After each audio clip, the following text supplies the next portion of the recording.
Well, my partner and I, Ian Walsh, we always had a passion for the horses. We had a little place at Gumley. This place became available and we just thought, well, why not? So then we sort of designed how we want to do it, and we just slowly over the years developed that until Ian retired in the early 2000s, I think it was, and unfortunately he contacted cancer and died about 18 months later, which was, tough times, but we got past that.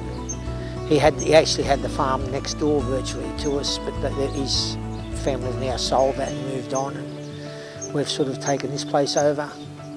And yeah, so it's gone from that probably the biggest standardbred stud in New South Wales.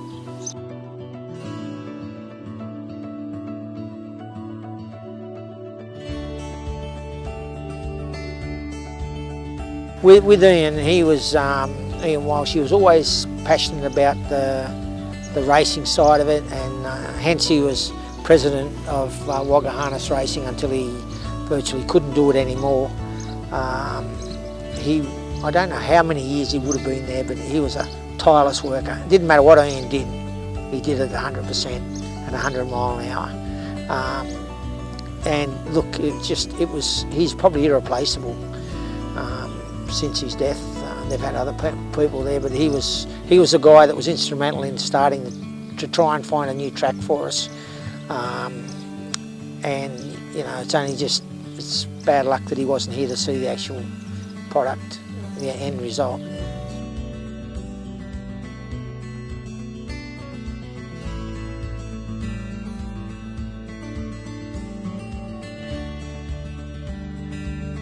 Yeah, well, we've got 375 acres now, all irrigated,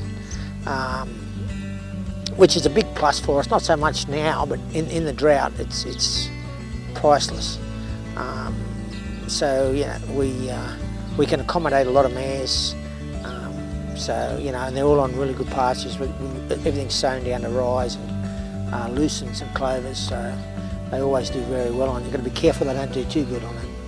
So that's where we're at with that. Yeah, we've probably got close to 300 mares on the farm in the middle of the stud season, and it drops back to probably 200 off season, out of stud season. Then you've got your probably your 60 or 70 yearlings, and then you've got all your weanlings that are going to be weaned. So this year, our stud season, it's probably going to be pretty tough. Doesn't seem to be as many mares around for some reason, or then we're just not getting them here. But it comes. Like we had a really good year last year, so a lot of times the people will come to a stay-in and then go somewhere else the next year. So I've only got Tiger Tara as a new stay-in. Everyone likes to go to something new, so probably next year we'll look to try and bring a couple of new stay-ins into the fray and just see, move a couple of the old boys on.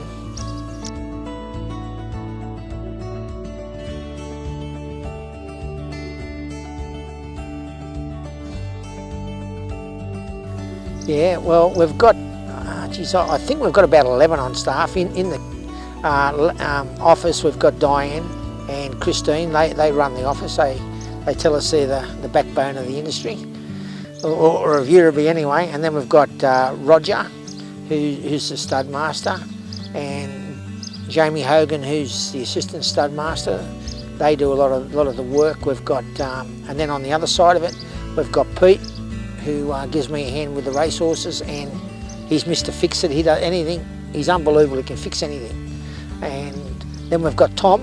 Tom's probably would be the hardest guy to replace because he's our night watchman and does an absolute fantastic job. He's been to Ireland and England and all over the world doing this job, and he doesn't go to bed. He just sleeps all day, and he's there on the spot. Found him really invaluable. The other night we had one that if he hadn't have been on, we just had ordinary alarms, we'd have probably been in trouble. But because Tom doesn't have alarms, he's walking around all night. He spotted this mare that was looked like she was going to foal, but never presented a bubble or anything.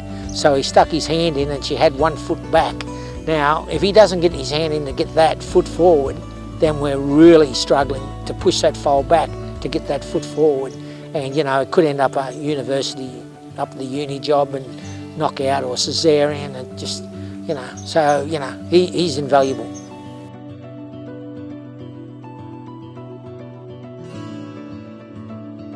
No, look, there's no real future plans. I'm quite happy with what I've got. The problem I've got is at the moment I'm 70 and I've got 2 sons that aren't interested. I've got 3 sons, but none of them are interested.